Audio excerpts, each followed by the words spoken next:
मंगलम भगवान विष्णु मंगलम गरुड़ाध्वजा मंगलम पुंडरीकाक्षाय मंगलाय तनोहरे। अथ सप्तमो अध्याय। भगवान के 24 अवतारों का वर्णन। यत्रोदत्तशितितलोद्धराय बिभ्रो गौरी तनुसकलयज्ञं मयि ममन्ता अन्तं महारणमुपागत्यात् दैत्यं त्वं दृष्टं यादृमिहो व्रजधरो ददार। ब्रह्मा जी ने कहा, हे नारद, भगवान ने पृथ्वी का उद्धार करने के लिए हिरणाक्ष राक्षस का वध किया। मिट्टी का सबसे बड़ा प्रेमी सूअर ही है।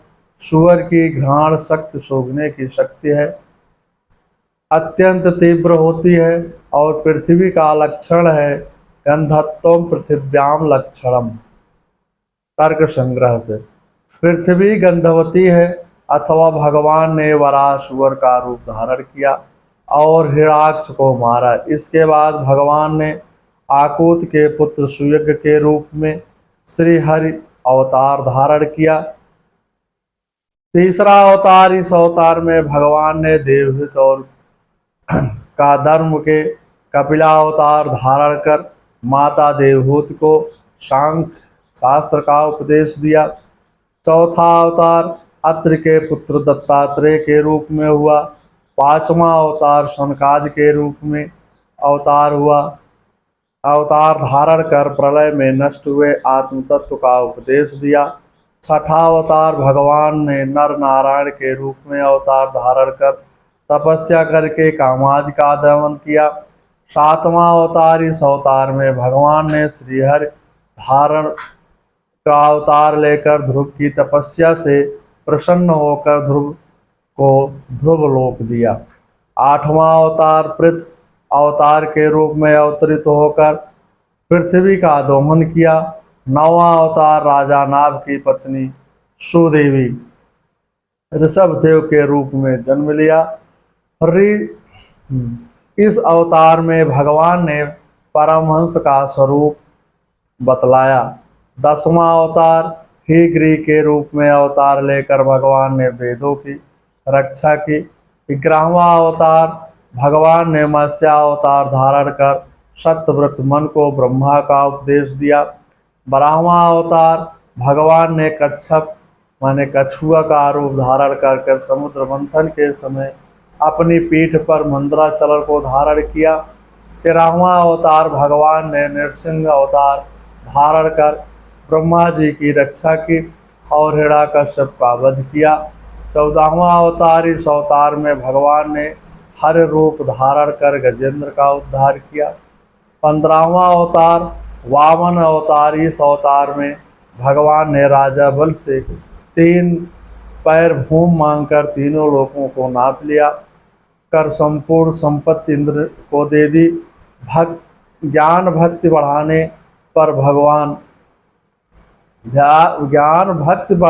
भगवान आत्म तत्व को प्रकाशित करने के लिए भागवत धर्म का उपदेश दिया।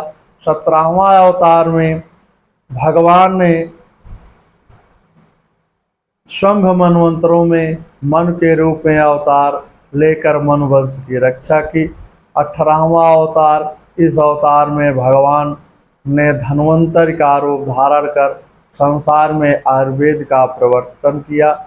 19वां अवतार, इस अवतार में भगवान ने परशुराम रूप धारण कर 21 बार ब्राह्मण विरोधी क्षत्रियों का संहार किया। अस्मत् प्रसादां सम्मुखं कलया क्लेश इच्छा कुवंश अवतीर्यं गुरो निर्देशा तेष्ठं वनं सदयितानुजम् आविवेश यस्मिन् रुद्धाय दशकंदर्यात्मोक्षिता। 20वां अवतार मायापत भगवान ने इक्ष्वाकु वंश में अपनी कलाओं भरत शत्रुघ्न लक्ष्मण के साथ अवतीर्ण होकर के 14 वर्ष वनवास में निवास कर लंकापति रावण का विनाश किया। 21 एवं 22 अवतार बलराम और कृष्ण के रूप में अवतरित होकर के अनेक राक्षसों का विनाश किया। 23वां अवतार स्वयं वेदव्यास के रूप में अवतीर्ण होकर के वेदों को 4 भागों में विभक्त किया। 24वां अवतार बुद्धावतार धारण कर वेदों का खंडन करके राक्षसों को मोहित किया। ध्रुव और गजेंद्र के उद्धार के लिए केवल एक ही हरि अवतार धारण किया। अवतारों की संख्या 24 ही है। ये सब अवतार भगवान की विभूति के रूप में निर्देशित किए गए हैं। 25वां अवतार भगवान भविष्य में कल अवतार शूद्र राजाओं के विनाश के लिए धारण करेंगे। जिस जीव पर भगवान की अतिशय कृपा होती है वही इन अवतारों के रहस्य को जानता है। ब्रह्मा जी ने कहा, हे बेटा नारद, विश्व की रचना करने वाले श्री हरि ने अवतारों का मैंने तुम्हें संक्षिप्त में वर्णन किया है। इदम भागवतम नाम में भागवतोदितम सहस्रो भयम भू विभूतानि तमे तते विपुल कृ। हे नारद, वश जिनमें भगवान की विभूतियों का वर्णन है, भगवान ने जो मुझे उपदेश दिया यही भागवत है। तुम इसका विस्तार करो, इसका ऐसा वर्णन करो जिससे लोगों में प्रेममय भक्ति उत्पन्न हो जाए। ब्रह्मा जी ने इस प्रकार नारद भगवान से कहा, फलश्रुति श्रवणत श्रद्धाम नित्यम मायात्मम नामुहत। जो मनुष्य श्रद्धा भक्त से भगवान की लीलाओं का श्रवण एवं अनुमोदन करता है वह चित्त माया से कभी मोहित नहीं होता है। श्रीमद् भागवत साप्ताहिक कथा के 2 स्कंद का 7वां अध्याय समाप्त हुआ। अथ 8वां अध्याय जीवेश्वर के देह संबंध पर राजा परीक्षित के विविध प्रश्न। राजा परीक्षित ने कहा, हे भगवान, आप वेदताओं में श्रेष्ठ हैं।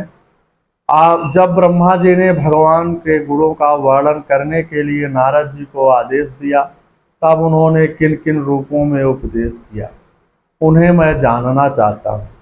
आप लोगों का मंगल करने वाली कथा सुनाएं जिससे मैं अपने आसक्ति रहित मन को श्री कृष्ण में तन्मय करके अपना शरीर छोड़ सकूं। श्रीवतम श्रद्धा नित्यम गृहस्थम स्वाचेष्टितम काले निनाथ गिरेन हृदयेन भगवान विशते हृदय। परीक्षित ने कहा, हे भगवान, जो लोग उनकी लीलाओं का श्रद्धा के साथ नित्य श्रवण करते हैं और कथन करते हैं उनके हृदय में थोड़े ही समय में भगवत प्रकट हो जाते हैं, भगवान प्रकट हो जाते हैं। वह वासना रूपी मल को नष्ट कर देते हैं। अभ्यांतर मल ही वासना है। यह वासना स्थूल और सूक्ष्म 2 प्रकार की होती है। स्थूल वासना जो जब तप से मिट जाती है और सूक्ष्म वासना बिना हरि भक्ति के ही नहीं मिटती। इंद्रियां, मन, चित्त में मोहन जनित मल लगा हुआ है जिसे धोकर दूर करना है।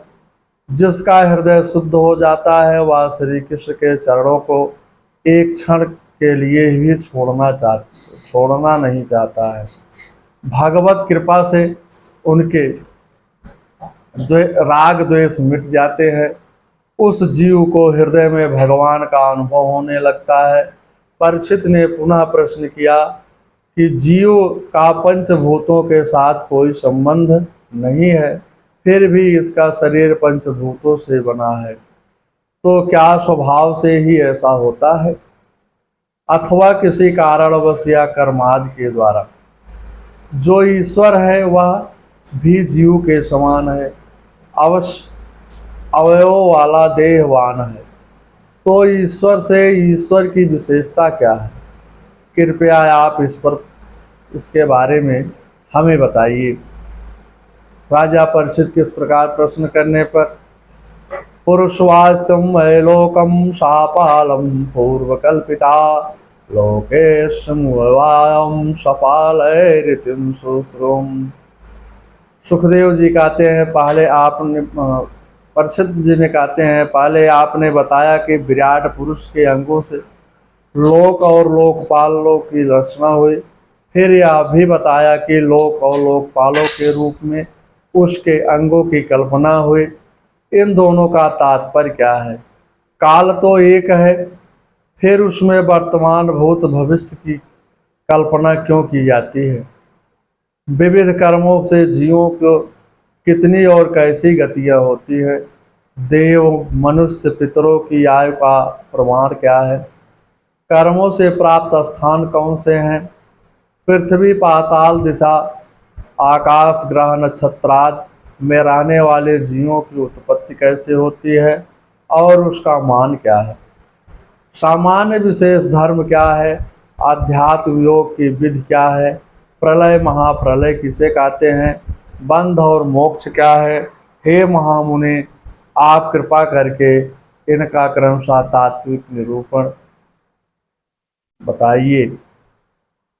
सर्वमेतस्य भगवन् पृच्छते मेन पूर्वसा ततोऽयं साधितुं प्रपन्नाय महामुने। हे भगवान, मैं आपकी शरण में हूँ। आपकी ज्ञान परंपरा अक्षुण रूप से प्रवाहित हो रही है। आप स्वयं ब्रह्मा के समान प्रमाण हैं। अब मुझे श्रृंगी द्वारा दिए गए श्राप का भय नहीं है, क्योंकि मैं शौनक जी राजा के प्रश्न सुनकर सुखदेव जी प्रसन्न हुए और श्रीमद् भागवत से सब प्रश्नों का उत्तर देने लगे। श्री भागवत का उपदेश ब्रह्मकल्प में श्री नारायण ब्रह्मा जी को किया गया था। इति श्री भागवत साप्ताहिक कथा के द्वितीय स्कंद का 8वां अध्याय समाप्त हुआ। ओम मंगलम भगवान विष्णु मंगलम गरुड़ाध्वजा मंगलम पुंडरीकाक्षाय मंगलाय तनो हरि।